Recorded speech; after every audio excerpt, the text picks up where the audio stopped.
It's your boy, the one and only Stock Sniper. This is the Walk Down, episode 27, I believe. Yes. So what's up, y'all? How y'all doing? Appreciate y'all for rocking with me. You know, I had a good run. Right on time. It's 2:36. I'm about 5 to 10 minutes off. Because I had to charge up my phone a little bit, but everything is ready to rock and roll. Nice, beautiful day out here. I had to come to my regular spot today, y'all. I had to come to my regular spot because I can't be running on no concrete, bro. It's all beautiful and peaceful and everything over there by the house. But man, I gotta run on this gravel. It feels good to run on this gravel too. Nice and soft. Everything feels good. Comfortable run. Comfortable run. But it's still beautiful out here though. How y'all doing out there, man? How y'all doing? How's it going today? Is today a great day or what? Is today a great day for y'all? Out here on this golf course, is making it happen. You know? So what's going on, y'all? Come on, chat, come on in here. So we can talk. I like to talk to y'all while I'm doing the walk down. But I'm thinking about changing it. Because 2:30, I don't think that's the time. I think it's like after 5, 6 or 7 o'clock. That'd be a good time. So what's up, y'all? What's up, everybody? How y'all doing on this Wealth Wednesday? How y'all doing? Appreciate you for hitting the like button. Hey, what's up, ATM Tim? How you doing, bro? How you doing? We 2 minutes in on this walk down. I really didn't have time to put the title up there, right? Because this is the 27th episode of the walk down. That's what it is. So just out here walking my 1.5 miles like I do every single day. But I appreciate the people coming in. It makes this part of the road work, it makes it go by really fast. Because I get to, oh, okay, I'm good, chilling at work. Hope you're having a great day at work, bro. See, this part, it makes this part of the walk down is boring to me. That's why I go live, so I can at least talk to somebody while I'm walking. Because any other time, it's super, super boring. Before I started going live, doing this. But I like running on this gravel better than I like running over there by my house. The last few days, I ran from the house, but today, I had to come out here and run on this gravel because running 4 miles on concrete every single day, with me being 50 years old, it's not comfortable, But today, I feel like I feel like I was running on air. Yeah, I felt like I was running on air today, guys. Appreciate y'all for coming in. Appreciate y'all for helping me on this walk down. You come in and interact with me, guess what that does, guys? It helps me. How does it help you, Stock Sniper? It helps me because this part of the road work is the walking, and it's very, very boring. But y'all coming in and interact with me, chunk out a few nuggets, crack a few jokes. We talk back and forth, and guess what it does? It makes this part of my training go by faster. Because guess what? I'm ready to get this walking out of the way so I can get on to the next phase on what I got to do next. Hey, what's up, Brittany? How you doing? Hey, Brittany, how you doing? ATM Tim, keep going, bro. Yeah, I'm trying to keep going, man. I'm training for a marathon actually right now, which that marathon is not until February, so I got to get my miles up to at least a half a marathon between now and then, which I'm already doing 4 miles a day, like just regular running. I've been doing 4 miles a day for a while now. So I'm about ready to bump it up. So I'll be bumping it up probably in the next week or two. I'll bump it up from 4 miles a day to 6 miles a day. That's the good thing about this walking is that, but it's not a slow walk like a cool down. I'm moving. You know, I'm moving and I'm walking pretty fast. So it's like a workout after running. And with that strategy, it makes it easy for me to bump up my miles. So, which I know, I mean, I could do 6 right now, but I gotta work myself. I gotta work myself up to the 6. Brittany Pierce, dang, yeah. It just see, it just you gotta take. It just take time, you know. You gotta be patience to get up to 4 miles a day. When I first started though, Brittany, hey, how you doing, Miss Teresa? How you doing? Hope you're having a great day. When I first started, Brittany, I can only run like a quarter of a mile. I can only run like a quarter of a mile. And what happened was, a great friend of mine, actually a mentor of mine, seen me smoking Black and Miles, and he said, man, you know, with you smoking them Black and Miles like you smoking them, you can't run around the block. So we actually had a little bet that about running around the block. So I said, okay, bet. So I took off running and tried to run around the block. I couldn't make it around the block. My chest started thumping, right? So right after that day right there, that's when I quit smoking them Black and Miles and I started exercising and running. That was probably about 25 years ago. I was in my 20s. I was around 24, 25 years old. And I was like, dang, and when I came back, my mentor, which is a great homeboy of mine, he's older now. He's way older than me. At that time, he was about my age. So he's about 75 right now. And what he told me, he said, man, you can't run around the block. And I couldn't. My chest started banging before I even get halfway around the block. Then after that, I quit smoking Black and Miles, 25 years old, and I started running and training. And I've been doing it ever since. But I started from not even a half a mile, a quarter of a mile, one time around the track. I couldn't do it. Now I'm running 4 miles a day, every single day. But see, it take time to be able to get up to that point. Like every single day, you got to just do it every single day, every single day, every single day, every single day, every single day, and then build. But I got a strategy that I use is that if I'm running a mile and a half, I walk another mile and a half with a fast pace. Then when I get ready to bump it up, it's easier for not even in my subconscious mind, but even physically, it's easy for me to move up. So right now, I run 4 miles a day, okay, and I walk about another mile and a half, 2 miles. That's why I love this what I do right here with this walk down, because the more people interact with me and talk, it makes me walk farther. I don't stop. And then when I look up, I've done the walk down, which is this is the 26th episode of the walk down. I go to talking and interacting. By the time I look up, an hour and a half been and went by. So that means that I have been and walked. I done ran 4 miles and walked another 2.5 or 3. And when I get ready to move up, my next move up is 4.5 miles, which I know I could do that right now. But I got to strategically make a move up, because with me being 50, I got to make sure I do it the right way, because I don't want no aches and no pains or none of that. So I got to easily work my way up.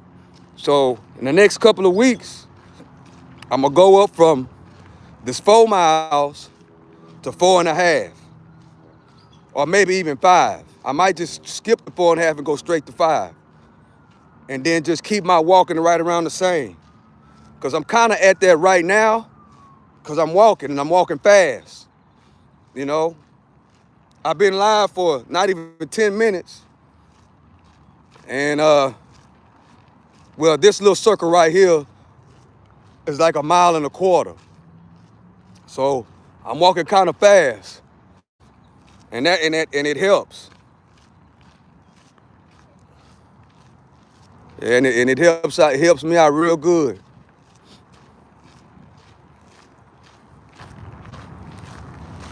A nice, beautiful day out here. Nice, beautiful day. No clouds again today. Yesterday I ran. I just, the last few days I just been running straight from my house. But that concrete, I can't deal with that concrete, man. I can't do it. So it's ready to rock and roll. Just got to keep my walk up.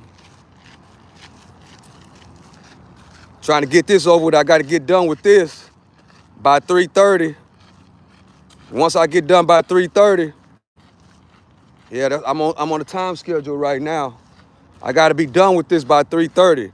That's the only thing about when I'm like yesterday and the day before, I ran straight from my house. That's the good thing about that. And, I don't have to drive to this park. I just take off running straight from the house. But I can't deal with that concrete. So I'd rather be comfortable, right, than basically saving time. So that's where I'm at right now, guys. But I'm probably gonna do one of these mini marathons, and then the next one is coming up Memorial Day. So I think I'm gonna run one that day because I'm really preparing myself for the Chevron marathon. So I gotta at least get 2 or 3 races in me before 2026. That Chevron marathon is right around February. So I gotta get about 3 races in me before the real marathon. So I'm probably gonna run in that Memorial Day for the veterans. I'm gonna run in that marathon. Yeah, I'm gonna do that. So only thing about that one is that it's gonna be 5K, which is right around 3.5 miles. And like I say, I do that with ease right now. So yeah. Appreciate y'all for rocking with me though. The people that have came in, but I think I'm gonna start going live a little bit later because this time 2:30, 3 o'clock is not a good time. Cause don't that many people don't come in that much. But around 7, 8 o'clock, that'll be a great time. Cause most people be off and most people be on their phone right about that time. So that's what I'm gonna try. I'm gonna try it about 7 o'clock. It's 2:58 right now. As I come around this edge over here. Yeah. Ready to rock and roll. Rocking and rolling.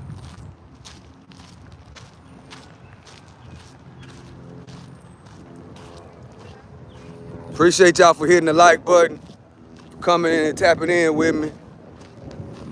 Appreciate it.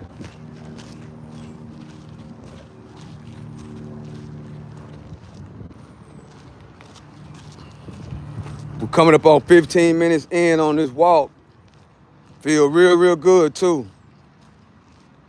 But see, when I went to San Antonio, I didn't run on Saturday, and I didn't run on Sunday, but I did do a whole lot of walking because I had to walk all over the place. So my body's really rested. This is day 6.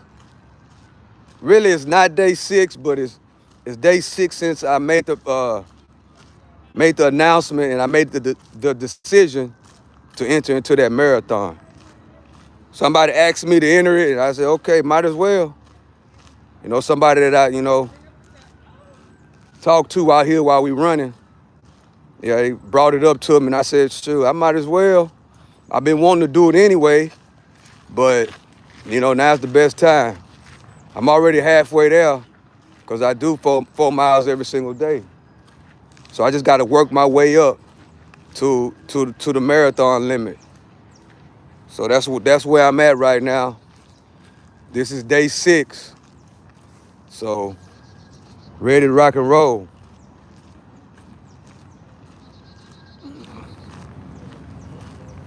So how y'all doing out there? What y'all got going on? What y'all got going on today?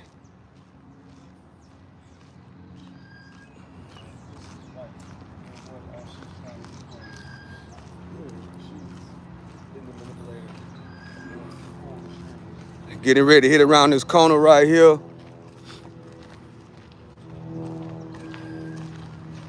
We are right at 15 minutes in right now at this time.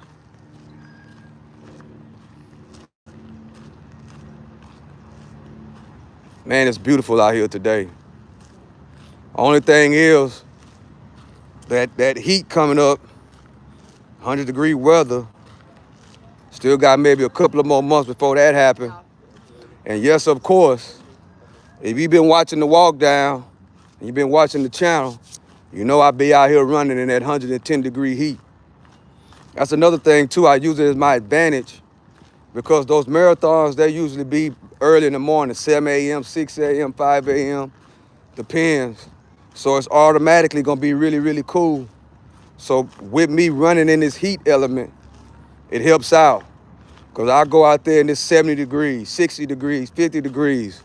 And man, it makes running a whole lot, it makes the running process a whole lot easier. Really, that's the best time to run though, is like in the mornings. But I used to run in the mornings, but that's not good for me. I like running like around 2 or 3 o'clock. Because if I run early in the morning, that just throws off my timing to get into the office. So I picked to do it at around 2 or 3 o'clock, 6, 7 o'clock. I want my day to be over with, because I got other elements I got to do too. So this running, right, I'm really supposed to be running in the morning, but I just can't do it. So I run about 2 or 3, and then I do my weight training, exercising, and then after that, I'm ready to rock and roll. And then I do my rest, and I be ready to go to sleep, get ready for the next day. That's where we at right now. If you're running in the marathon, if you didn't ran in the marathon before, let me know in the chat. What was your best hours of running when you was training? Was it the morning? Was it the evening? Some people like running in the middle of the night, like Floyd Mayweather said he used to do. He used to leave the club 2, 3 o'clock in the morning and do his road work 2 or 3 o'clock in the morning. Some people like to run 2 or 3 o'clock in the morning. Me, I like this time right here, which is a great, great time. So I'm gonna head over here to the other side over here.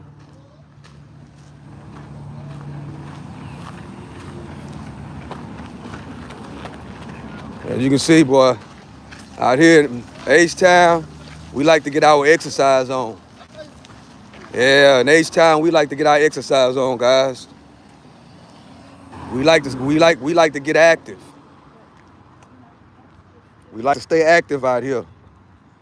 Either before work, after work, even some people train during their lunch break. It's good for the heart and for your mental health.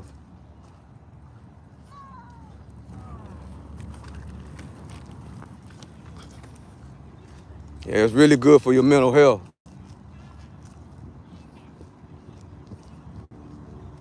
And it's also good for patience. It makes you real, real patient. Because, I use this, it's just like life. Life is a marathon. It's not a sprint. A lot of people these days have short-term memory. So you gotta work on that, and walking is a great way on working on like being patient. Anxious. A lot of people are anxious these days. Want instant gratification right now. But what they got to learn, and what I learned, listen to the OG, what I learned is that patience. Patience is the key. Patience, putting the work in. That's what I learned. Just not patient. People your nerves get bad real fast. But when you walking, you're exercising, you out, breathing and enjoying life, it also helps be a little bit more patient. you know, and focus. It keeps you focused, you know. That's what it does. Keeps you focused. So that's what I love about it so much. It's became a lifestyle for me. I got to do it sometime. I mean, that's why you got to look at it as a lifestyle when you're making a lifestyle change. You can't just say, well, I'm going to start working out. Because working out, guys, is a lifestyle change. Even like the way you eat, it's got to be a lifestyle, you know. Like a lot of y'all know that I'm a vegan. I really don't eat meat. I use meat as a cheat meal because I love my brisket. So I eat brisket sometime. I eat uh, chicken sometime. I eat shrimp sometime. Every now and then. But for the most part, 8 times out of 10, probably higher than that, maybe close to 9 times out of 10, I'm strictly no meat during the year. And sometimes some things ain't for everybody, but it's good for me.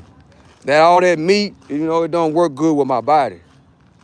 It really don't. I don't know what my DNA really go back to, but whatever's in my DNA, that meat, it don't work too good with my body. That's what I have noticed since I stopped eating meat. I stopped eating meat. I don't drink sodas. Every now and then I drink a soda just to get the taste because I used to love the way sodas taste. But 9 times, again, maybe 9.5 times out of 10, I drink water every single day. I drink a gallon of water no matter what. As soon as I wake up, if y'all be with me in the office when I'm 8:30 a.m., when I'm at the charts, then I start drinking water early in the morning, like 8:30, and I just drink it throughout the day. It's because by right now, I'm almost a gallon in just by sipping. You know, it was a time though when I couldn't drink a gallon of water a day. I was like, man, some people think, man, a gallon of water a day, that's really a lot. It's really not. If you really just think about it, if you think about how many soda waters you drink, how much Kool-Aid you drink during the day, what else? How many beers you drink or whatever the case may be. It's really not a lot. Once you cut all that out and just start drinking water, a gallon of water, it's really not a lot. Especially if you start as soon as you wake up. As soon as I wake up every single day, I start fueling my body. It's a process all day long. When I eat, I drink water all day until it's time to go to bed. Then, by then, I'm well over a gallon. Sometimes a little less, sometimes a little more. So that's what it is, guys. Sometimes a little less, sometimes a little more. So that also helps with the endurance as far as how I can come out here and perform like I do. That's how it is. And anybody can do it, guys. You just gotta want to do it. That's all it is. That's with anything in life. If you put your mind to it, and it's reasonable, and ain't nothing outrageous, you can complete what you want to complete. You know, that's how it is. So yeah, we walking on down here, then we gonna walk back, then we'll be done with this walk down. But yeah, whatever you put your mind to, as long as it's reasonable. Like, if I say, well, I want to be an NBA pro basketball player right now at 50 years old, that's not realistic. So we got to set realistic goals, right? Realistic things that you can obviously you can achieve through everyday work, every day putting the work in, education, learning as much as you can learn, right? Just because you don't know something, guys, just because you don't know something, don't mean it's not possible. We always got to remember that, because a lot of times people will, some people think they know it all, but then if you talk to them, you really know they really don't know too much. So that's why education is very important. If you don't know something, get educated about it. You know, that's what it is. Get educated about it. Because if you don't know, it don't mean it's not possible.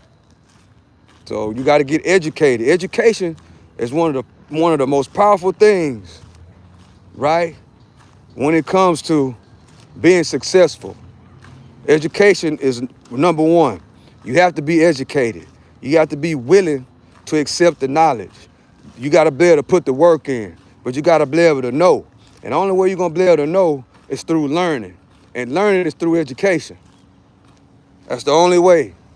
You have to be educated, because there's a lot of things. Because like some people, like the old saying goes, that if you want to hide something, just put it in the book. So it's so many ways that people been hiding stuff, right? People been hiding stuff that make you think, well, man, because you ain't educated about it, you will think something ain't right about it. Just because you're not educated about it, that don't mean something ain't right about it. I'm gonna give it a prime example. I got a homeboy that know how to break down a whole engine in a car and do it fast, right? But I don't understand how he can put an engine in the car within 4 hours. I don't understand how he can do that. I don't know. So for me to say something must not be right, you must be cutting corners, or you know what I'm saying, or something like that, that shows that I'm uneducated. Because for one, I don't know nothing about a car. I don't know how to put in the engine. I don't know how to put in the transmission. So because I got a friend that can do it faster than that a regular, something is wrong with it. That just means that I ain't educated. That's all that means.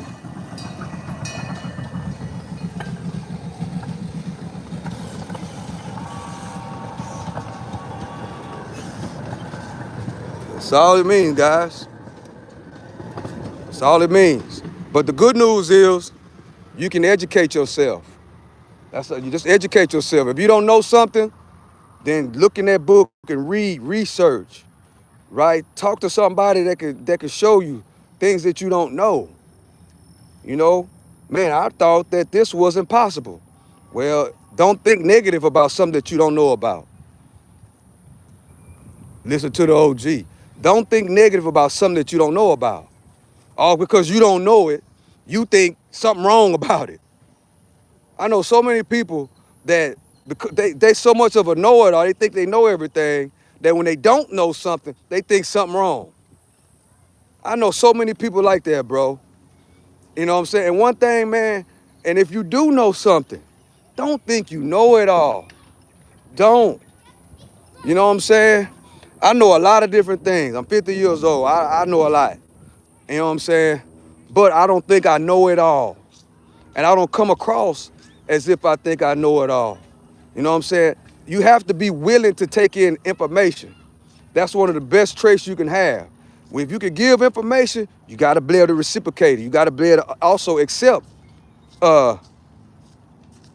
education that you don't know.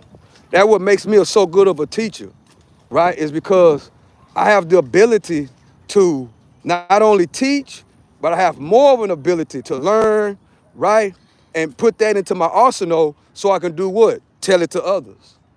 Just because I don't know something, guys, that don't necessarily mean that I'm gonna say something wrong with it. Like what I just said about my homeboy that is a mechanic, you know? Well, he gonna tell me how he, you know, put the engine in, put the transmission in. And I'm gonna use that and I'm gonna bring that to my repertoire, and I might, can teach the next person how to put in the motor a little bit faster. You know what I'm saying? Because success loves speed. If you know how to put in a motor or a transmission within 3-4 hours, faster than at a shop, then that just made you become more valuable, right? And just because I haven't seen someone put that motor on that transmission in at record speed like that, that don't mean something wrong. You know what I'm saying? That don't mean that, man, something can't be right. He do it. I ain't never seen nobody put a transmission or a motor in this fast. Something must be right, must be wrong. Bro, I don't trust that. He done did it too fast. See, that's because you don't know. You ain't educated. You know what I'm saying? So I challenge everybody out there. Get educated, bro. Educate yourself. Because once you educate yourself, you have the ability to teach others, and more importantly, you have the ability to teach that to your kids and your grandkids. You have the ability to teach that to your kids and grandkids. And that's the ultimate goal, right? You gotta have goals when it comes to life. You gotta have goals for yourself, but your goals gotta fit right in to your kids and your grandkids and your friends too, as well. Your goals got to fit in with that.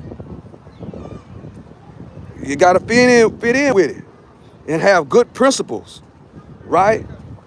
Good principles. And you gotta have goals and expectations, not only for yourself, but goals and expectations for your kids and your grandkids. And it's up to them, right? It's up to them to put the work in and do whatever it is that they gotta do. But it's your job, it's our job as parents and grandparents to make the work a little bit more easier for them, right? Because even though I'm retired, I retired before I turned 50 years old, but I'm a numbers guy. So I use that terminology that I retired at 50, but actually I retired at around 47, 48 years old.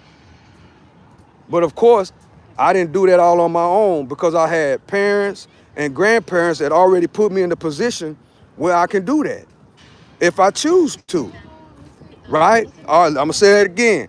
I already have my parents and my grandparents through work, through investing, through teaching, right?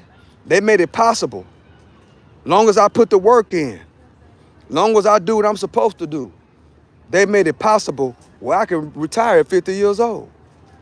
Lovely thing. And I want to see the same for my kids and grandkids. I want to see them, if they choose to. If they choose to retire at a certain age, I want to help them process and establish that goal. That's what it is, guys. Yeah, I drove trucks for 20 years. 20-year truck driver. Hated it. I hated it. It wasn't really my passion. The reason why that at that particular time, that was the only field that I really could get in from what I had going on. It's a great field. I ain't gonna even lie. It's a great career, right? In a lot of multiple ways. You know, if you can get your own truck and become an independent contractor and work for yourself, get your business going, you got unlimited work. Unlimited. If you love driving, great career. Also, if you coming fresh out of prison, right? It's sometimes it's hard to get hired if you're a convicted felon. But if you can get your chips together, right, and get you a CDL and get you a truck, you can go to work. You can go to work for yourself. And they don't worry about, all they want to know is if you got a CDL, if you got a truck, and will you drop that load off wherever they tell you to drop it off at? Okay, here you go, your contract. We got work for you. That's all you got to do. And that's the great thing I love about truck driving, is that, if you got your own truck, you can drive for yourself and you won't have to worry. If you had a bad past, it gives you the opportunity to become self-employed and make some change at the same time. That's what I really love about it. And I tell all my guys, right, especially if you done prison time, get your CDL, bro. Get your CDL, stack you some chips, get your CDL, and go buy you a truck cash and go to work. Simple, just like that. Yep. And with these days, it's so simple to come up on a truck cash. Man, I would do whatever. Guess what? I would ask one of my good partners, look, man, I need to stay at your house. You know what I'm saying? How much you gonna charge me? Most of the time, majority of your homeboys just want to see you get on your feet. Man, look, my goal is to get my CDL license and to buy me a truck cash. Just let me sit right here. If you want to, don't give me no welcome home party from prison. See, that's another thing we got to stop. We need to stop uh, throwing parties for these guys when they get out of prison. No, we need to try to help them. Let them, especially if it's your good partner. Let them sleep on your couch. Man, you need to get a CDL license. You need to get a CDL license. You know what I'm saying? You can stay right here until you get enough money to pay for you a truck cash. You know what I'm saying? And once you pay for your truck cash, you get your CDL. By the time you get your CDL license, you should have the money to pay for your truck cash. And then once you get to going and you get to rolling that truck and you get to making 100,000, 150,000, 150,000, $200,000 a year, and then if you want to bless me on the back end, bless me on the black end, bro. But right now, we need to get you rocking and rolling. That's what I loved about truck driving. But I hated it, right? I hated it because I was always on the road. But I am a 20-year retired truck driver. So that's one thing people got to realize. People are talking about what's going on, right?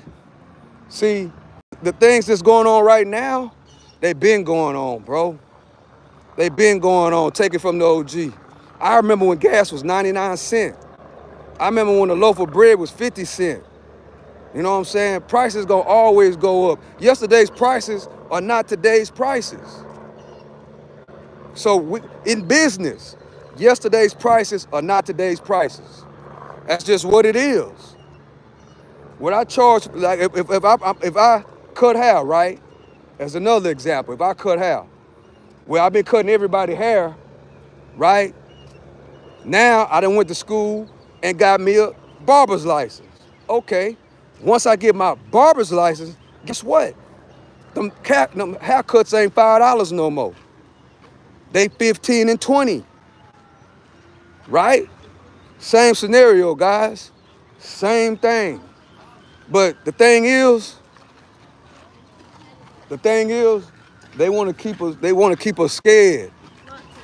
That's what y'all got to realize. With this internet and what's going on is that they want to keep us scared. But see, the thing is right now is that there's so many people, and which is a great thing. There's more people now talking about investments, talking about the stock market, talking about, that's the good news, is that everybody's talking about it. Everybody's talking about inflation. Everybody's talking about tariffs. Everybody's talking about what's going on because of the internet.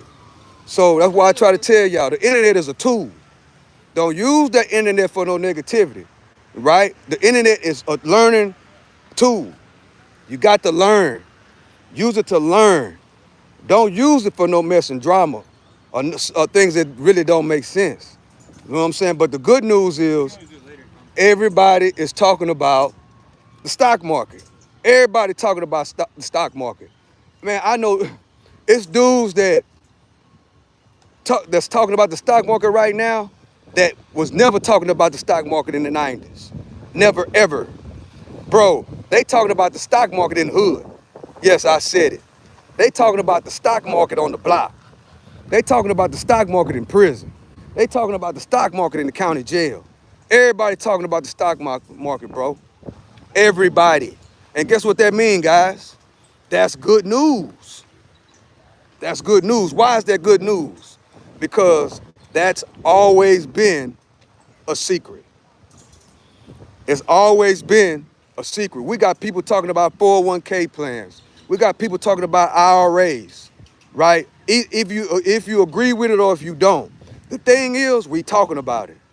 You know, if you think the stock market is rigged, you talking about it. If you think 401k plans, it's a scam, Some people think that. Some people think 401ks are a scam. The good news is everybody talking about it. Everybody's talking about it. Either but some people just don't understand it, which is fine. But you talking about it, that's a start, right? That is a start. And that's what I see. Things are changing, guys. Why most people that really don't understand what's going on, they don't understand what's going on. Majority of people don't understand what's going on, bro. I could tell when I talk to them. They don't understand what's going on. But I understand what's going on perfectly. It's more people talking about this stock market and these tariffs than ever before. So what does that mean? People are starting to get educated. People are starting to look. Even though if you don't understand it, you're still looking. And guess what, y'all? Take it from the OG. They don't want that. They don't want you to know that you can make money on the stock market if it goes down or if it goes up. They want you what? They want you scared. They want you scared, guys. I'm telling you, listen to the OG. They want you scared. Now, since everybody know about the stock market and everybody talking about it, they want to scare you away because they don't want you to get none of that money. See, I'm telling y'all, they greedy, bro. We should already know that by now. They are greedy. They don't want you to know that. They don't want you to know about the 401k plan. They want to keep you right there. They want to keep you impatient, right?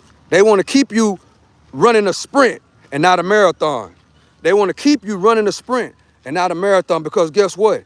They don't want you to build wealth for you and your family so you can pass down to your kids. They don't want that, guys. I'm here to tell you that. They don't want that. They don't want you knowing about this stock market in a real way. I ain't talking about just buying no stock and waiting for it to go up. I'm talking about buying, even if the market goes down, it's still opportunities. Why? Because even if it goes down, you still can make money in that stock market. They don't want you to know that. They don't want you to know that. I'm here to tell you. That's why education is so very important. The right education, because they don't teach you that in school. They don't teach you about shorting the stock market. They don't teach you about calls and puts. And guess what? Those financial advisors, they are not allowed to go that route with you. They're not allowed to do that. I'm telling you, they're not allowed to do that. That's why it's very important. Education is very, very important, guys. Education is very, very, very, very important. Very important. Don't let nobody tell you college ain't important. Don't let nobody tell you that. Don't let nobody tell you you ain't got to go to college to be successful.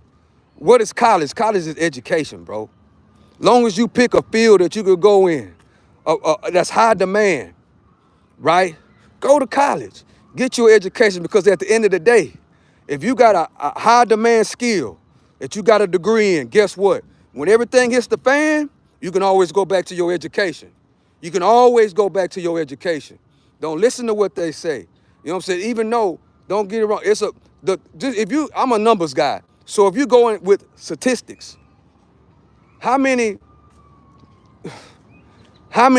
people that are billionaires that don't have college degrees compared to the ones that do?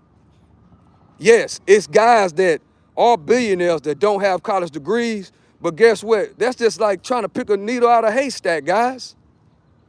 We got to be realistic on our thinking. We got to be realistic on our dreams. We got to be realistic about life. You got to be realistic about investing. Investing is a long haul thing, bro. It's not instant gratification. I'm not buying these companies that I know, like, and trust for 5 years to pull out. That's not what this is. That's not what this is for. That's just like buying a house, right? And then you want to sell it next year. That's how it works. The goal is to keep those things in your family, to pass it on to your kids and your grandkids, bro.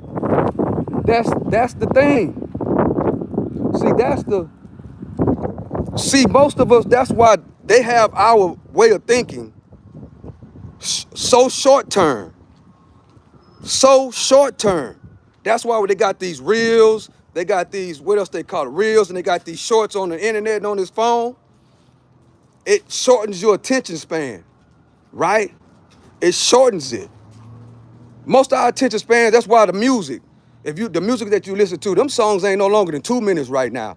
Because they done did the calculation and they know your attention span ain't no more than 2 minutes, and they want to keep it there. They want to keep it there, bro. So right now, what's going on? If you know, you know. They know majority of people don't know what I know about this investment thing. They know majority of the people don't know about investment.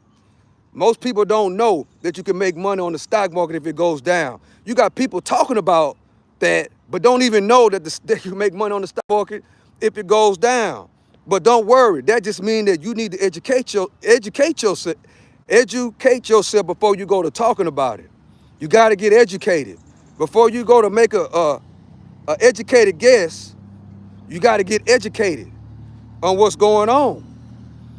But the good news is we all can learn, right? That's the good news. Don't judge a book by the cover. You got to read what's inside of that book. Listen to the OG. You got to read what's inside of that book. Because guess what? Like my grandpa told me, when they want to hide something, they put it in a book. You're not going to be that type of person. You're not going to be the type of person that they can put it in a book and you go clean over it, and then when somebody speak on it, you don't understand what's going on. You don't know nothing.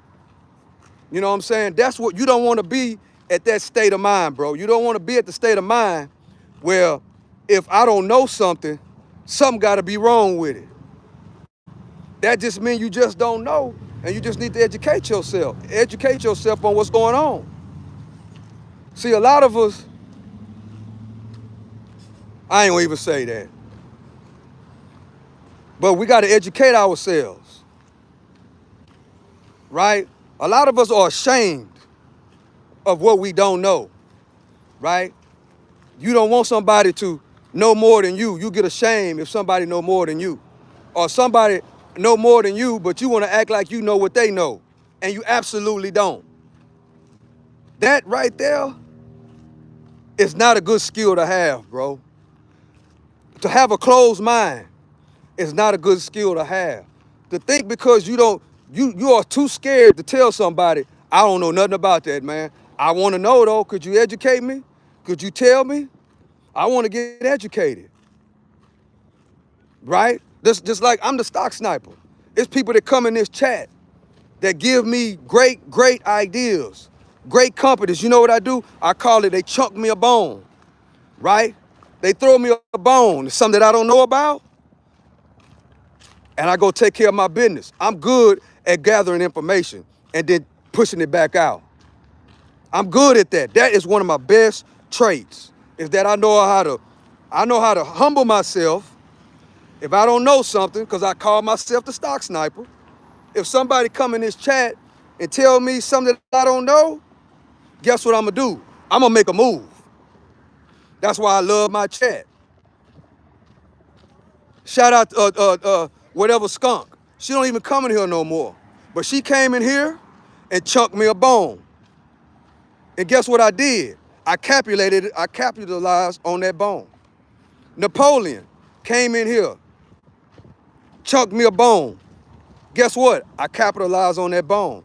I didn't challenge what he was saying, right? Like a lot of people are challenged. You come in they chat and you try to give them some game, they try to challenge it, but then once you go to hearing them talk, you absolutely know they don't know anything. We can't be like that, bro. We can't be like that. We can't. You got to be open-minded to information and knowledge, especially if it's coming from a positive way from older people that's been in the game for a long time, right? People who went through the COVID was the first time they ever went through what happened through the COVID, right? Me, I done been through COVID. I done been through when they hit my block, which is the stock market. I done been through the 2008 crash. I done been through a lot of different pains in this country. That happens from time to time. That's like somebody that's older than me, somebody that's 70, right? that's lived longer than me, that already, when they talk positive, they talk knowledge. I know they know something. Well, they didn't live through more things than me, like my mama, for instance. My mama didn't live through a whole lot more things than me. She got more experience. My dad got more experience than me. My grandfather, right? And they come, and my homeboy, they told me about, just like the story I was telling y'all earlier about my mentor, my partner, that's 20 years older than me, telling me about smoking the Black and Miles. Now, if I didn't listen, ain't no telling where I'd be at right now. Ain't no telling, bro. I could be somewhere with lung cancer, any damn thing, some kind of heart disease, any damn thing from out smoking all them Black and Miles every single day. I could have been stubborn and think I know it all because I'm young and he old, and think he don't know nothing, knowing the whole time he's right about what he said. So, man, we got to be open-minded a lot more in 2025 and beyond, man. You got to be open-minded. You got to get an education, right? We are in the right place, and we are in the exact right spot. Listen to the OG. We are in the right place, and we are in the right spot. Why, Stock Sniper? Because everybody's talking about investing. Everybody's talking about the stock market. Everybody's talking about inflation. Everybody's talking about tariffs, right? We are basically getting a finance teaching right now. That's what all this is, guys. If you look at it like that, look at it as an informational learning perspective. Don't look at it as a negative perspective. Look at it in a positive type way. This administration, this is what I love about Donald Trump. If you look at it the right way, he's given us an education in finance all the way around the board. Not just finance, but politics. He giving us an education about everything, bro. That's why they don't like Donald Trump. Why they don't like Donald Trump, Stock Sniper? Because he let the cat out the bag. He told us every single thing that they didn't want us to know, guys. 2015, 2014, ever since Donald Trump came down them stairs, well, he been giving us the game, which we just didn't listen to it. He is giving us the game in the order of the deal. How you think Jay-Z and all them guys that came up? Yeah, I'm getting into it now. How you think Jay-Z, Diddy, and all those rappers who we see him with the pictures? I don't know if y'all are around, but in the early 90s, Jay-Z, Dame Dash, Diddy, all those rappers used to hang with Donald Trump. All those rappers, Donald Trump was their mentor, guys. When you see Dame Dash, you see Jay-Z, you see Diddy and all them in the pictures with Donald Trump, guess what they was doing? They was paying him consultation to give them the financial gain. Straight up, telling y'all right now, Donald Trump was giving all those guys the game in the 90s. Listen to the OG. All of them loved Donald Trump in the 90s. I was around, right? I was around. So when Donald Trump switched from being a Democrat to a Republican, everybody turned on him, right? Because I don't know if you know it or not. Most of the news that we watch, those people are Democrats, bro. Most of all them news outlets, ABC, CNBC, CBS, all those, what else? NBC, all those companies, all those TV stations, all the media, all those people are Democrats, guys. Every last one of them. They donate big money to the Democrats. So they own the media. So what we hear and what we consume is what they say, right? And their ideal strategy is the scales, right? They so mad at Donald Trump and they so mad at J.D. Vance. You know why they so mad at them? They really mad at them because they not getting that donor money from them no more. Man, Donald Trump used to donate billions and billions and billions of dollars to the Democrats in the 80s, guys. Donald Trump used to donate billions and billions and billions of dollars to the Democrats. But he didn't like the way the party was going, and he switched. And they've been hating him ever since. Just think about it. Every Democrat that switched to a Republican, guess what they do? Guess what they do to him? They talk bad about him, right? But see, another thing they don't like about Donald Trump is that he came down those stairs. When he announced that he was going to be the president, he started giving up that financial gain. He started telling everybody about the financial gain. The people that didn't know that you can make money on the stock market if it goes up or if it goes down. Donald Trump started leaking that information out. He started telling everybody that, guys. And guess what happened? That made more people start investing into the stock market. Then guess what? It started coming onto the internet, right? And guys started talking about it. Guys started talking about it. Now everybody's talking about it. In other words, we have gotten, this is how y'all need to look at it. Don't look at this as negative. Look at what you can learn, right? This is basically finance and history class at the same time. Let me say that again. What's going on right now? Now, it's been going on since Donald Trump came down that elevator and announced he was running for the president. It's been a financial educational class and a history political science class all at the same time. All at the same time. So you got to pay attention, right? Well, how has it become a financial class, Stock Sniper? For one, everybody's paying attention. First, we started paying attention to the prices of eggs and milk and gas, right? Instead of just buying it and put it at the thing, now you're paying attention to the price of it. That's financial planning. That's financial planning, guys. When you pay your financial planner, he gonna sit you down at the table and he gonna calculate how much you make. Basically, he gonna put everything that you don't put on paper, he gonna put it all on paper. Something very simple. It's easy. All it takes is a little patience. You don't need no financial planner to sit down and write down all your what's coming in and what's going out and what you need to eliminate. You could do that on your own. But that's what has happened, guys. That's what has happened. We have gotten, if you're paying attention, you should be a PhD in finance. You should have a PhD in political science and history all at the same time. If you are using your mind the right way. All this is just a teaching, bro. It taught us how to save money. It taught us how to cut back. Now, if you ain't doing all those things, if you haven't done it, then you probably got a mental problem, bro. I'm just saying. If you have went through COVID and you have not been saving money, and you in that 40% of most Americans that don't have $1,000 in the bank, that means you got a spending problem. That means you're addicted to something. That means you got a mental problem, bro, or sis. That's exactly what it means. That's a hard thing that I'm saying, but it's the truth. That's just like me smoking Black and Milds every single day when I was doing it.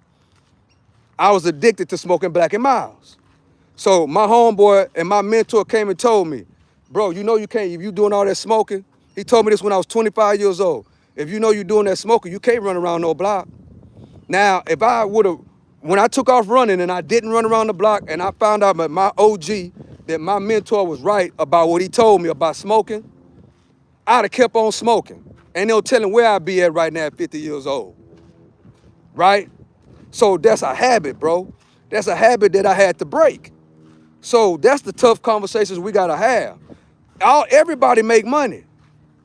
But the thing that we don't do is we spend most of America, it is a study that they done brought out. It's not my study, guys. It's not my study. That I didn't come up with this study. It's a study they just released. You can look at it right now. 40% of Americans don't have $1,000 in their bank account, bro. So what does that mean, guys? That means that we are spending too much money. I know people right now that make $100,000 a year and still living paycheck to paycheck, still maxed out on their credit cards. They got to use their credit cards to play catch up until they check hit. That's not a way to live, guys. That's living worse than a crackhead. I said it. That's living worse than a crackhead, guys. And then them same people want to try to talk about crackheads and people that's homeless. Instead of worrying about crackheads, you need to be paying attention and worrying about what your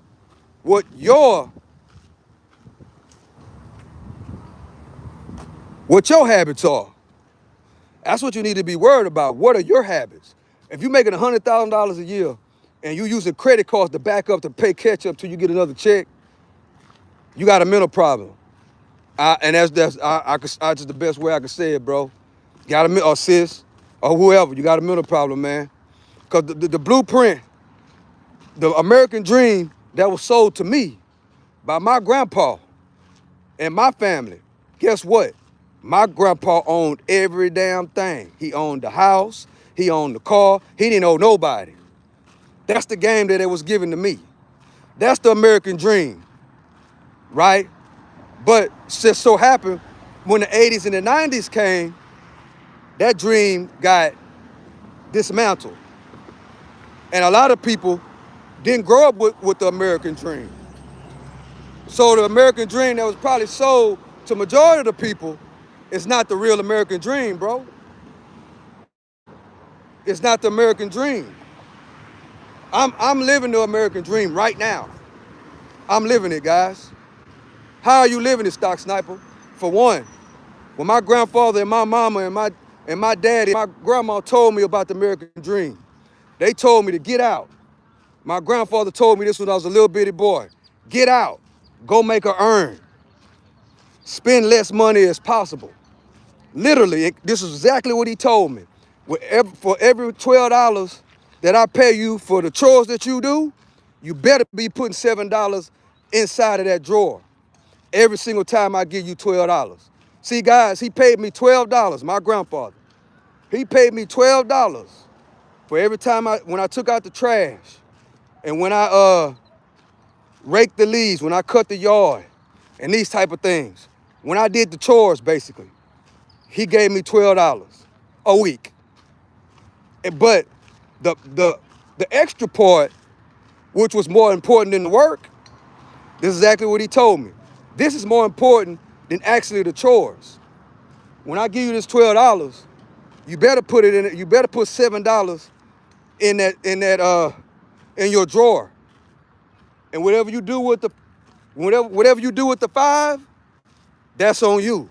You can do whatever you want to do with that $5. But that $7, when I come back and check inside of that, inside of your drawer, that $7 better be there. The next week, 7, 7, 7. My whole little childhood until my grandfather died. That's how he did me. And if I did go, he said, only way you can go inside of that drawer and get that money that you got off up in there, if you using that to make a lemonade stand or you buying a lawnmower to go cut more grass. In other words, the only way you could touch that is if you making an investment. But he didn't say it like that because, he was older back then. He didn't say it like that. He didn't use the words of investment. He didn't use the words of generational wealth and all these complicated, fancy words that they trying to use. He didn't use those words. I give you $12, you better put up 7. When I come back, that $7 better be there. And whenever you get ready to, you think you're gonna spend it, you better get you a lemonade stand or you better buy you a lawnmower with it to go cut grass around the neighborhood with the neighbors. That's exactly what he told me. That's the only way I can do it. And that's how, that was my first lesson in investment. That's the first investment I made, bro. I've been investing ever since. My grandfather told me about that lemonade stand and that doggone me lawnmower. And once I got that lemonade stand and that lawnmower, guess what? Put it to work when I get out of school. On the weekends, cut grass. To do what? Double up that money. And once you make that money back, you better put whatever you earn, you better put it back in that drawer, and I want to see it. That's the lesson. That's the American dream. Another thing, everything paid for. Don't owe nobody nothing. Don't owe nobody nothing. Take care of your family. Go to work, make her earn.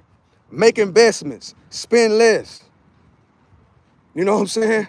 My grandfather never went to my grandfather, my dad, they never went to the corner store every doggone day. No. They kept every penny, all the way down to the last cent. He kept everything. Guess what? Because why? He got kids he got to look out for. That's how he ain't say no generational wealth and all that junk. I got family I got to take care of. That's how he put it. Ain't no that these fancy words they using about generational wealth and all this here and all that there, man. It's just simple as 1, 2, 3. Take care of your family. And make sure whenever you pass away, you leaving something so they can carry on. That's what it's about. Life insurance ain't for just to bury you. Life insurance is for the family can carry it on. It's a paycheck. That's the goal, right? That way, one thing about life is very short, guys. Life is short, but the thing is about life, once you die, that's when your life begins. Some people don't even understand that. That just went over their head. When you die, your life just has begun, bro. Why? Because for one thing, we not here that long. 80 years, 90 years, 100 years. That's not long. But the thing that's long is after you gone. That's why you got to put down, earn, spend less, and make proper investments. Teach it to your kids. You know what I'm saying? So guess what? My grandfather, my great-grandfather who I talk about, guess what, guys? I never met him before. Never. Never seen the guy. But guess what? He left us land investment. He left us a blueprint that we can either keep going or fuck it all off. But the main thing is, no matter what they choose to do, what we choose to do, guess what? We will always remember Paw, great grandpa, Paw, great grandma left us something, man. And once you fuck it all off, you're gonna feel bad as can be. When your people then worked and it's been passed down from this generation to that generation to your generation, and then you fuck it all off. But at the end of the day, grandpa ain't concerned if you fuck it off or not. Grandpa name gonna live on. Like my grandpa, my great grandpa, picture is in my office on my wall. I never met the man, guys. Never seen him before. He passed away way before I was even born. He passed away in 1920, somewhere up in there. Been gone. But guess what? Guess what? That land that he left, I can touch it. I could put my fingers on it. Right? I can go inside of the house. Right? I can go if I get discouraged, because we ain't perfect, if I get discouraged, if I have a little bad moment, all I gotta do is all I can do is go right over there and get more motivated, right? And get more motivated because I can touch it. And it's been in the family for over 100 years. Man, that's leaving your family something, bro. And whatever happens after that, a lot of times family argue over things, which is great. You know what I'm saying? It's okay, but at the same time, that means that grandpa's name gonna live forever. That's eternal. That's gonna be forever. Life starts. If you live the American dream, which is one of three things. This is the American dream. Number one, you make or earn. Number two, you spend less, you have investments. Number three, you be a good father. You take care of your household. You know what I'm saying? Hopefully you marry your wife or whatever the case may be. You have your good household, you got your kids, you raise your kids inside of your house, right? You teach your kids. You lead them in the right direction of getting an education. You making an earn, but you also making investments and putting things away to having a system in place for when something happen to you that you can pass it on to your kids. Retire.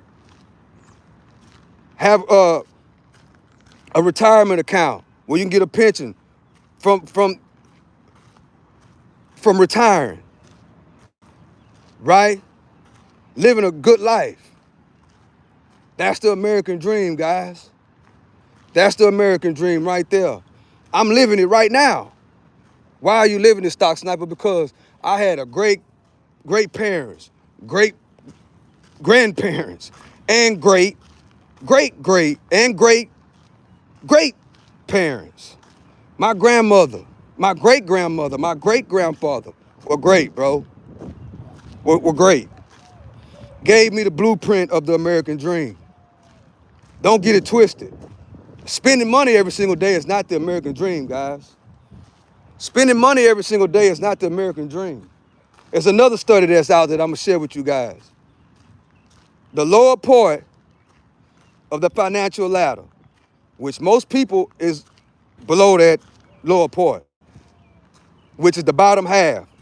People that don't make $1 million a year, $150,000 a year, $200,000 a year.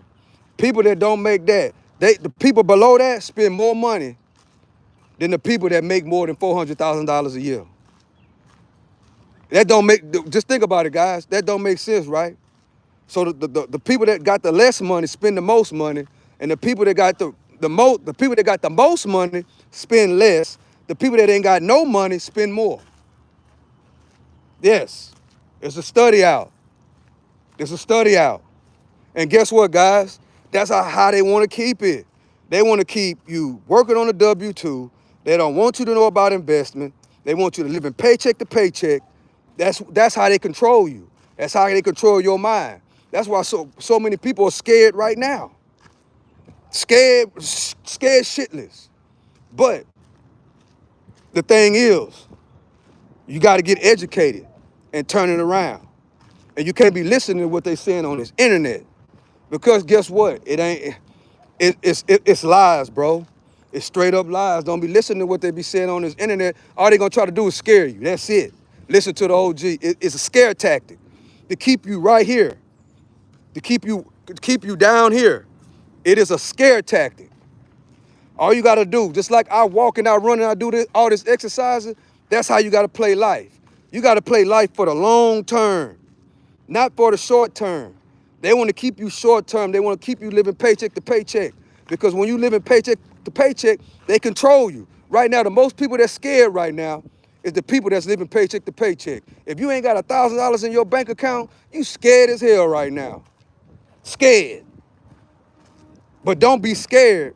Just understand you ain't educated. And if you are educated and you still living paycheck to paycheck, you got to change your mind. Ain't nothing more powerful than a changed mind. You got to change your mind, right? You got to focus your mind on the right thing, the right positive things. You can't focus your mind on no bullshit. But that's what they want you to do. They want you to focus on what your favorite rapper is doing right now. They want you to focus on who arguing, who gossiping. They want you to focus on that. And they want you to focus on that 80 to 90% of your life. They won't focus on mess, gossip, and what your favorite rapper is doing. Listen to the OG. That's exactly what they want, man. And they want you paycheck to paycheck. Listen to me. They want you paycheck to paycheck. They want, right now, they want you scared. But I'm here to tell you, listen to the OG. Don't be scared, guys. Don't be scared. Look at this. Look at whatever they talking about. Education. We are getting a financial education. We're also getting a political science education and a history lesson all at the same time. Just think about it, guys. Everything that they talking about on the TV, everything that they talking about on the internet, is education. It's something you can learn from. And guess what? Whatever that they doing, you got to do it too. Like right now, you know what they doing? They are investing in the things that they know, like, and trust. They waiting on this stock market to dump so they can do what? Buy more companies at a discount. That's what they doing, guys. And they want you scared. And they trying to shake all the new people that just started playing with the stock market. They trying to shake y'all out. They trying to shake y'all out. And then the other ones that's watching it, they want to scare you so much that you don't even get in. Why? Because they greedy. They greedy, bro. Them people up there, that 1% is some greedy motherfuckers, bro. They'll cross out their own family to keep their billions. I'm trying to tell you, they'll cross out their own family to keep them billions. That's what they'll do. They got to keep it. And guess what? If they go from a billion and come back down here to our level, guess what happens? They kill themselves. They'll kill themselves, guys. Or they'll have or the insurance policy that's on somebody, I have them killed to get back to the level that they was at. They greedy. Y'all think it's greedy in the streets? You ain't seen no greed until you see the greed in the American system, bro. You ain't seen no greed till you see the greed in that American system. That's why we got to learn how to play the game. Y'all got to learn how to play the game. My grandpa taught me how to play the game. Taught me exactly how to play the game. Exactly. Keep your spending to a minimum. Make her earn. And make proper investments. And pass it down to your kids. But more importantly, make sure you educate them on what the hell is going on. Trying to tell you, that's the American dream, guys. Right there. Keep, just like how they come over here, the people come from overseas, they come over here and live the American dream. What they do. Any other nationality that come to America, right? America's the land of milk and honey. All these people want to come over here. But when they do get over here, what they do, guys? They earn, right? They spend as less money as possible, as less. They keep their overhead very, very, very small, right? And they make proper investments. And they keep building. And then they do what? They bring the rest of the family to do what? Come work in the same business that we are invested on, that we are invested in. That's what they do. That's what they do, y'all. That's exactly what they do. So I hope this puts something on y'all mind, bro. This is a financial lesson. Not what I'm talking about. What's going on in the world is a financial lesson, a political science lesson, and a history lesson, all at the same time. All at the same time. And it's playing out right in front of our faces. But that's how you gotta look at it. That's what I'm trying to tell you. You gotta look at it like learning, right? Don't look at it in a negative way. Don't look at it like something wrong with it, right? And watch who you listen to. Because the majority of guys that you listen to, they're young. They don't understand their goddamn self. Majority of people just now starting to go through any kind of pain from COVID, right? Majority of people just now feeling COVID. They ain't feel when them towers hit Wall Street. They didn't feel that. They didn't feel the 2008 crash. When everybody was super scared like right now. How people is right now, they was like that in the 2008 housing crash and when those towers hit Wall Street, which is the financial center of America. That's when America was supposed to have failed. When they flew them, when Osama bin Laden flew those planes into the American system, financial system of America in 2002, when they did that, that should have crashed this country right then, but it didn't. So guess what, guys? In 2008, I'm finna tell you another story. In 2008, when the market crashed, guess what? That's when I bought my first wholesale property. I bought my first wholesale property when the stock market crashed, when the housing market crashed. They had all kind of shit on sale, y'all. Houses was on sale like never before. Houses was pennies on a dollar. Those banks, because the banks are not in the real estate business. The banks are in the loan business. So all those banks had all of those houses that they needed to get off their books. Guess what, guys? Well, what happened, Stock Sniper? Basically, I'm gonna say it in a 10th grader's perspective or a high school dropout. They was living like the Joneses. That's what happened, right? They got all these people in these upside down loans, interest only loans. What is the interest only loan, Stock Sniper? Is you put zero, a little bit of money down. They let you in the house. They give you a house note. But then when a few years pass by, it flips. Then you pay interest only. So it doubles, right? But what happened was too many people got approved for those houses and couldn't afford it. Like I say all the time, most people earn money, but they don't spend less, right?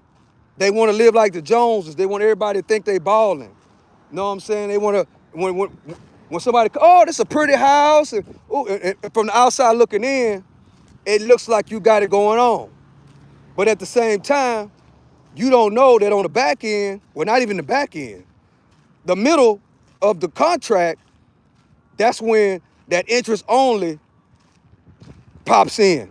And you end up paying 3-4 times on what the house was really worth and what the note is. So you locked in, you paying $2,000 a month house note, but then once that interest only click in and you figure out you upside down, now instead of paying that $2,000 a month, now you paying 10. You know what I'm saying? That's what happened, guys.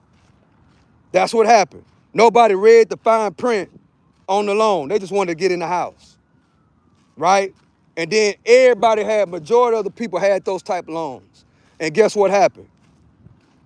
It crashed everything. Everybody got foreclosed on. Now you got the bank, right? This happened in 2008. Now you got the bank with a lot of houses. The stock market crashed, the housing market crashed, and guess what happened? I was able to pick up real estate at a discount, like right now. Everything is on sale. You know what I'm saying? Everything is on sale. That's what happened. But most people that's on this internet didn't live through 2008 or 2002. You got to be my age or over to understand what happened in 2008 and what happened in 2002. You got to be right around my age to understand that, right? So as far as life goes, I got experience with it, bro. I got experience, not only experience on what I lived through, but I got experience on what my grandmother told me, my grandpa, my mama, my daddy. You know what I'm saying? So I come from a different type of, I hate to just say it like that because it is what it is. I come from a different type of American plan. That's just what it is. I come from a different type, bro.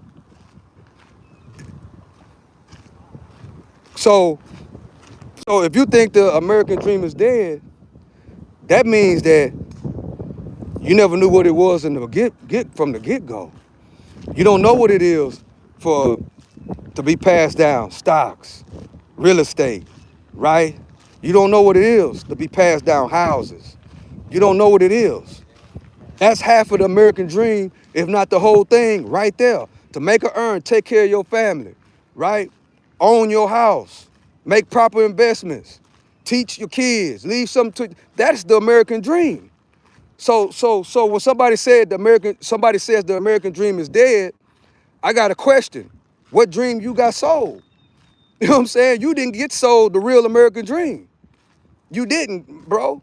You didn't get sold the real American dream if you say that the American dream is dead, because it's not. If you are making an earn or you don't know what it is, maybe some people just don't know what the American dream is, and I'm here to tell you what the American dream is right now. If you got education, if you got a career, if you got a high skill that's in demand, right? If you're a nurse, if you're a doctor, if you're a teacher, if you're a mechanic, if you're a plumber, if you're an electrician, these type of skills are in high demand, right? Or truck driver, if you have those skills, a barber, and you have those skills are in high demand, right? Once you have those skills, guess what? That's the first part. The second part is that you don't live like the Joneses. You spend less. You know what I'm saying? You take care of your family. You got all your kids with you. You ain't got 7, 8 kids all over the place. That's not the American dream. That's not the American dream right there. To have 6, 7 different baby mamas. That's not the American dream. If they told you that was the American dream, then yes, you were sold the wrong dream. You know what I'm saying? But if you got a good skill and you and your family is together, your kids are with you, your girl is with you, and y'all both are trying to move forward in life, and you trying to learn investments, especially if you're young, you trying to learn investments. You're trying to learn and figure it out. You're living three quarters of the American dream right now. If you don't own no stocks, right? You are living 3/4 of the American dream right now. If you don't own a home, you are still living 3/4. You're living majority of the American dream right now. All you got to do is get a house. And you are living there and keep working, keep investing, keep building, keep raising your kids and your family. You know what I'm saying? And then retire and then make an assessment. You know what I'm saying? You can't make an assessment on the American dream if you ain't 50 years old or 55 or 60. You just can't, bro. You haven't been alive long enough to make an assessment about an American dream. You just not. If you ain't my age or over, you can't say that the American dream, that there is no more American dream, that we was lied to about the American dream. That's not right. That's not the truth. Why? Because I'm living the American dream right now. My kids are living the American dream right now. My grandkids are fin to inherit the American dream. So I mean, it just what you learn, what you know. And if you don't know, then don't try to downplay the America and you don't even know. You got to educate yourself. You got to follow through the steps. Don't live like the Joneses. Save. You know what I'm saying? It's steps to the American dream. 7 baby mamas, and you hanging at the corner store drinking Bud Light, smoking cigarettes every single day. You going to the strip club every night. You going to the strip club every weekend. You know what I'm saying? That. If somebody gave you that American dream, they gave you the wrong plan. They gave you the wrong plan. That's just what it is. So listen to the OG. I'm here to tell y'all. I hear so many people say the American dream is dead. They lied to us about the American dream. That's not true. You know what I'm saying? That's not true. That's not true. You know what I'm saying? That's what I need to know. If you think that the American dream is dead, if you think somebody lied to you about the American dream, I need to have a conversation with you. Because I got to see where your head is. You know what I'm saying? Because I don't want you to think that, because some people, if they think that the American dream is dead, you know what I'm saying, they'll lose all hope and it can affect their kids and everything else like that. You know what I'm saying? Because the American dream is to get a great skill, go to work, spend less money, make proper investments, don't live like the Joneses, take care of your family, specifically be with one woman and have all your kids by them, buy a house, raise your kids, you know what I'm saying? Retire, right? Have a pension plan, right? Have a retirement account where you can retire and live life happily ever after. That's the American dream right there, right? And for somebody to say the American dream is dead, but you got half of the dream already done, something is not there. You know what I'm saying? You listening either one or two things. You're not being patient or you listening to the wrong people. That's only two things. You're paying attention to the wrong people or you're not being patient. But I'm here to tell you, in 2025, people are retiring at 40 years old. People are retiring, man, before 40. The American dream is very much alive, guys. It's people that's retiring at 40 years old. Straight up. I got a cousin. My cousin right now. He love his job though, but he can retire right now. Why he can retire right now, Stock Sniper? Because he know how to play the game of investing. He got houses, real estate, right? He know how to play stocks. He know how to, like my cousin right now, he's probably 29, 30 years old. He is not worrying about the price of no damn eggs.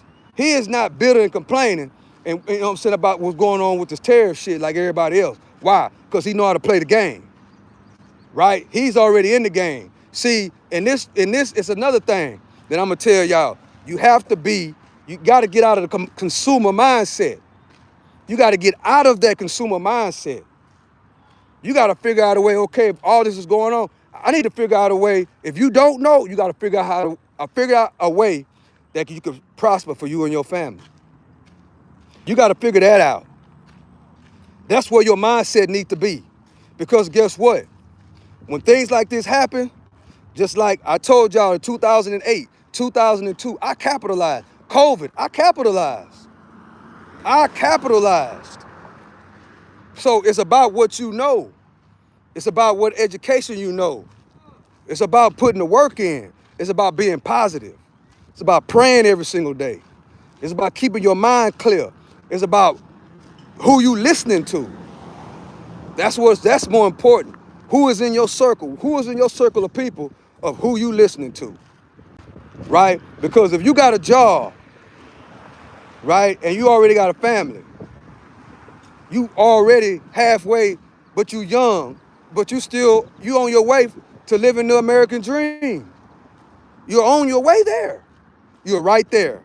But if you got 6, 7 kids, about 6, 7 different baby daddies or baby mamas, and you smoking weed and drinking every goddamn day, and you're going to the strip club, throwing away your money, or you on the internet showing your money on your ear, you know what I'm saying? Then I can understand. Them people like that ain't even worried about no American dream.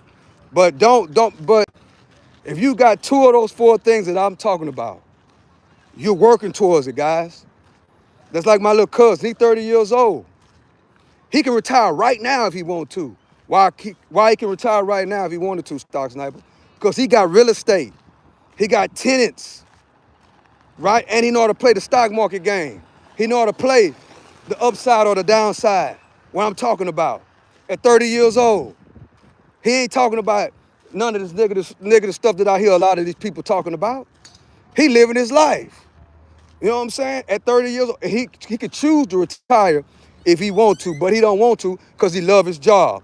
He went to college. He went to college in a career that he loved, and he like his job. That's the American dream. He got him a house. Well, he don't have any kids yet, but that's the American dream too, because maybe you don't want no kids. He ain't got no 6, 7 different baby mamas. He ain't got no kids, right? He ain't bigger than complaining. He ain't even talking about what's going on.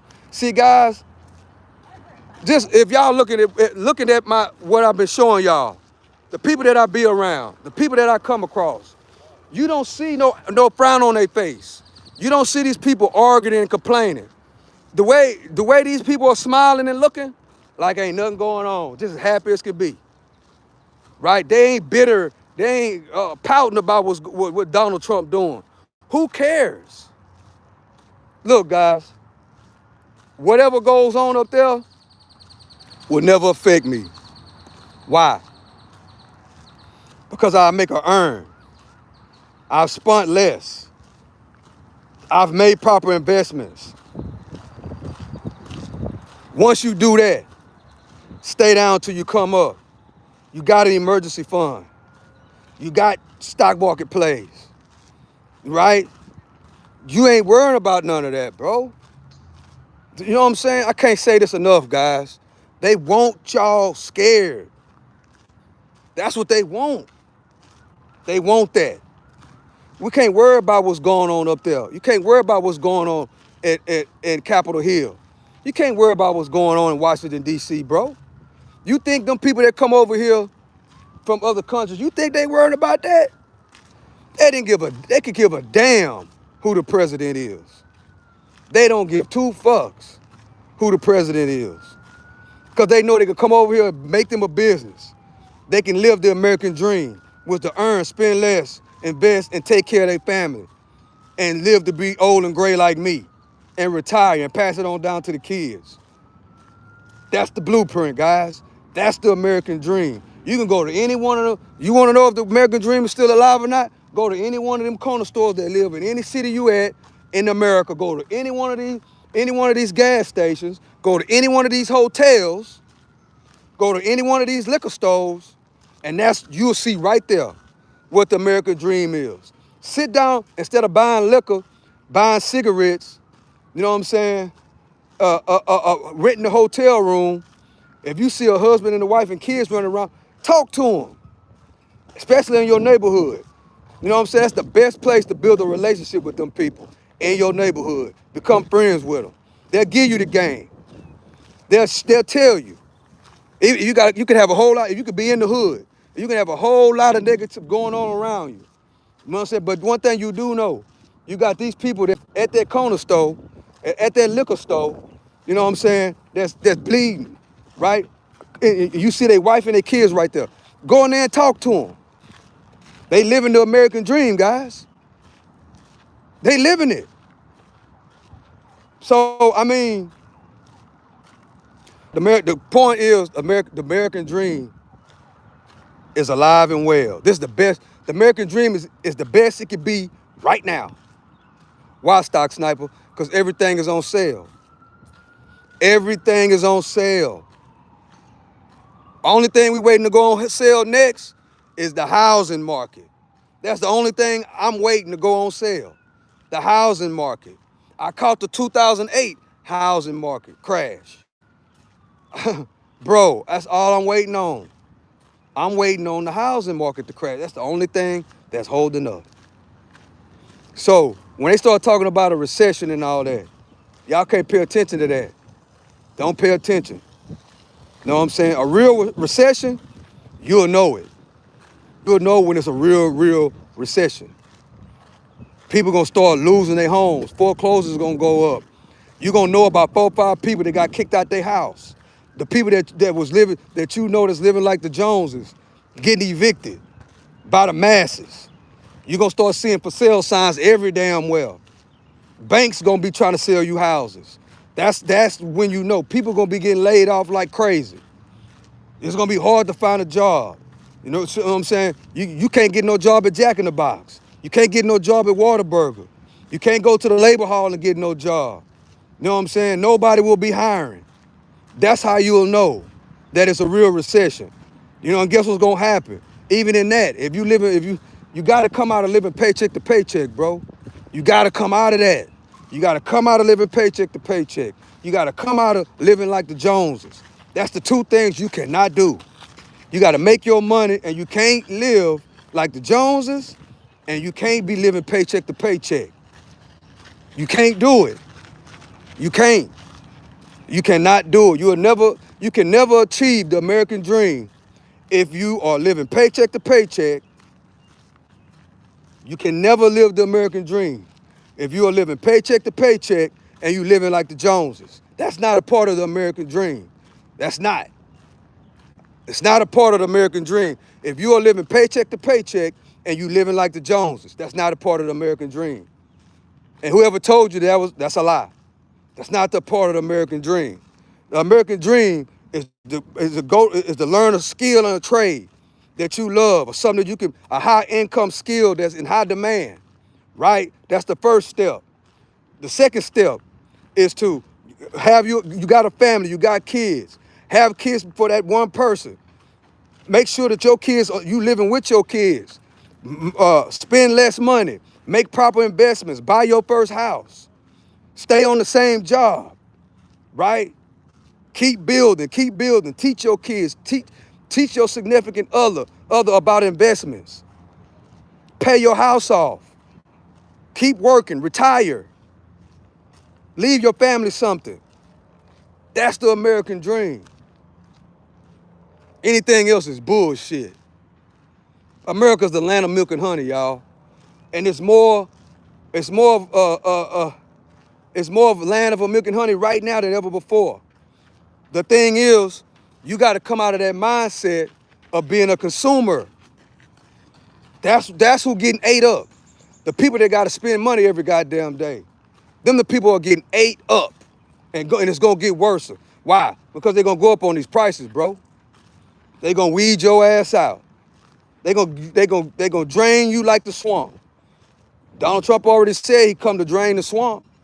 You know what I'm saying? If you're gonna be drained like the swamp, that's gonna be on you. You know what I'm saying? Get your mind out of a consumer. Get your mind out of the junkies type of mindset. The junkie mindset is to always spend money, always buy, always be whatever their habit is, to always buy it. Can't go without this, can't go without that. That means you're addicted to it, you're a junkie. That's all it means. You have the same habit as a crackhead. I said it. If you spending money every single day and you living paycheck to paycheck and you ain't earning, you ain't spending less, you don't own not one stock, guess what? And you living like the Joneses. You living like a crackhead, bro. I said it. I already told y'all the story about, I know somebody that make $100,000 a year and still living paycheck to paycheck. They just can't spend money. They can't stop spending money. They can't stop spending money.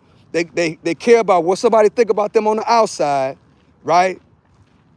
Oh, they got the pretty house and the beautiful cars. They're in the club every weekend. They got all the brand new Jordans, but they living paycheck to paycheck. They crying right now. They ain't bought not one stock. They got every Jordan you can think of and don't own one Nike stock. What sense do that make, guys? That don't make no sense to own every goddamn Jordan that they came out with since the 80s and you don't own not one Nike share. Not one. That's imbalance. That's an addiction. That's just like being a crackhead, bro. I said it, but then you want to talk about the people that's on drugs, but you addicted to buying, addicted to the material things in life. And I'm gonna tell y'all right now, the addiction to material things in life, the addiction to cigarettes, the addiction to buying Jordans, the addiction to going to the strip clubs and tricking off with them hoes, the addiction of going to the clubs, the addiction of going to Jack in the Box every day or every other day or every week. That's worse than a crackhead. That's worse than a crackhead. Why? Because it's gonna be difficult. Lifestyle, see, the thing is this, guys. Somebody that's addicted to drugs, all they gotta do is make the decision to get off drugs. Somebody that's addicted to a lifestyle, that's gonna crush their whole life because they're used to living a certain way. Their kids are used to living a certain way. So in other words, you addicted to a lifestyle worse than a crackhead is addicted to crack or a meth head. So, but you want to sit here and you want to talk about them, but then you living paycheck to paycheck. You make $100,000 a year and you living paycheck to paycheck.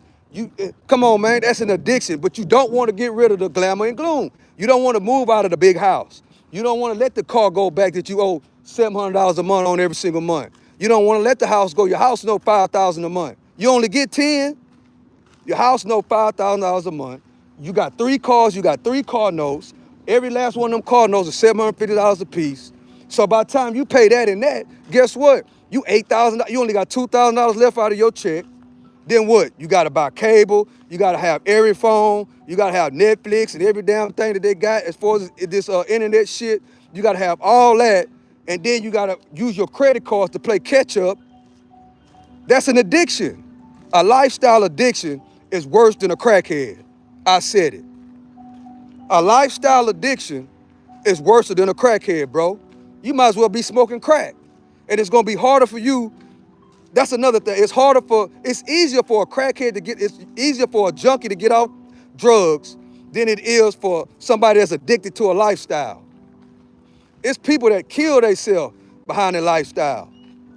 We see it all the time. Man, it's people that knock off their kids for a life insurance policy just to get back in the game of the lifestyles of the rich and famous. Well, I'm going in today. Yeah, I'm going in. I'm going in. And guess what? People don't want to hear it. But guess what? It's a fact. It's a fact. It's a fact. It don't make no sense making $100,000 a year and you living paycheck to paycheck. You got every Jordan there is, but you don't own one Nike stock. You can't you can't go to the football games. You can't come out here in the middle of the day and do what I do. Why? Because you ain't living the American dream, bro. The American dream is to earn, spend less, and make proper investments. Fuck spending money every single day. Fuck that. Fuck going to the corner store before you go to work and when you get off work, making the people at the corner store that's coming over here taking your American dream from you. That's why you don't believe in the American dream no more, because you done gave it away. You done gave it away to the people at your corner store in every city or town you stay in if you go into the corner store every single day. You got to go get chips. You got to go get, you too much of a consumer. That's the problem. Stop being a consumer. Stop it. Stop spending money. Stop doing it. If you pay attention to the things you need instead of the things you want, then guess what'll happen? You won't be in the statistic of the 40% of the people in America that don't have $1,000 in the savings account. You won't be in that statistic if you stop smoking cigarettes every damn day. If you stop smoking Black and Milds like I did. Stop smoking Black and Milds every single day. Stop smoking weed every single day. Stop going to Jack in the Box and Whataburger every single day. Stop going to the strip club and tricking off with them hoes. Stop it. Stop having babies by 6, 7 different people. You got 6, 7 different baby daddies. 6, 7 different baby mamas. Yeah, that ain't the American dream, bro. I'm telling you that's not the American dream. Nah, that's not the American dream right there to have 6 baby mamas. Nah, that's not the. Nah. If you're a woman that has 6 different baby daddies, that ain't the American dream, bro. I don't know what dream that is. That's a nightmare. That ain't no dream. That's a nightmare. Yeah. So y'all got to pay attention, man. You got to pay attention to what's going on right now. I'm saying it right now like I said in 2021. It's an opportunity. Get your mind out of being a consumer. Get your mind into being an investor, a business guy. I don't give a damn if you don't own not one stock. It's your mindset. It's the way you think. It's the way you carry yourself. It's what makes you an investor. Long term. Right now, we supposed to be playing the long game. Donald Trump been telling y'all that all week. He been telling y'all this all week, bro. He been telling y'all things that nobody has ever told y'all, that no president will go up here and tell y'all. Oh, your stocks will be fine, guys. Just play the long game. That is investment talk.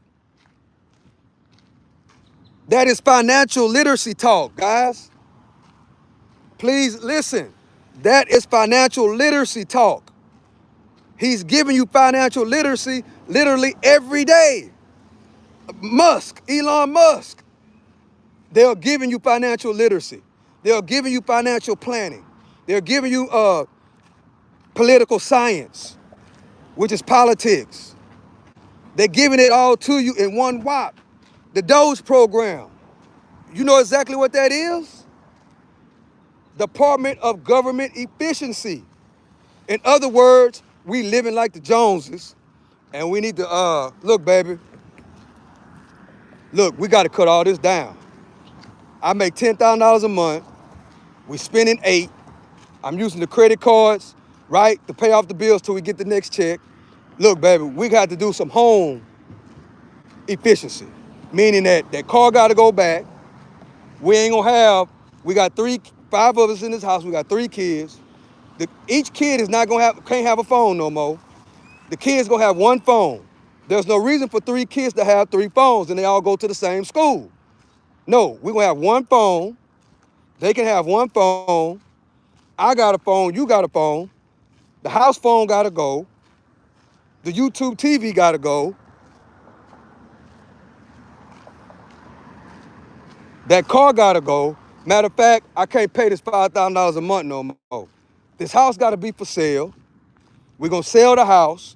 We're gonna use the profit off the house to go and get in something, maybe a smaller house that we can afford, or we're going to the apartment, right? I need to get these bills down to no more. I make $10,000 a month. I need to get these bills down to $3,000 a month. That's the only way we could come out of this financial situation of living paycheck to paycheck. I'm gonna pay off the credit cards and I'm gonna cut them up. The car we gonna keep is the car that's close to being paid off. We gonna take the money that we made off the house. We're gonna pay the car off. We're gonna pay the credit cards off. We're gonna move to like I said, we're gonna minimize the overhead on what we spend every single month. We're gonna get it under 3,000, right? We're gonna take the other 7,000. We're gonna put $3,500 in the emergency fund. The other $3,500, I'm gonna invest into something, and we're gonna keep it like this for 10 years. That's all it takes, guys. That's all it takes. I'm already paying into my 401k plan. Yes, a 401k plan is an emergency fund. Don't let them tell you that a 401k plan is a scam. They don't know. It's not a scam, right?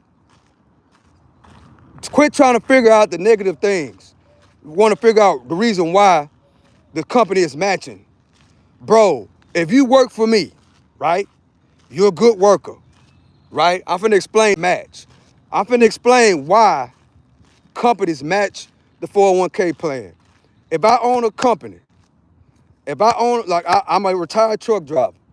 If I have 3 trucks, right, and I got great work, and I got 3 great drivers that stay with my trucking company for 10, 15, 20 years, they're great employees.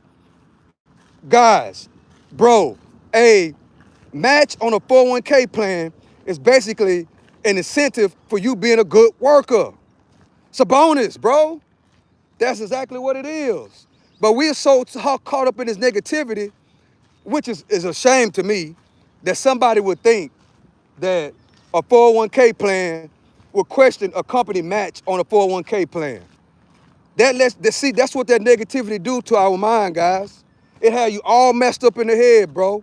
Now, this dude is gonna say that a 401k plan that is a benefit from the job, which is a benefit for being a great worker, loyal to the company, it is a 401k plan. That's why they don't offer it until you finish the 90 days.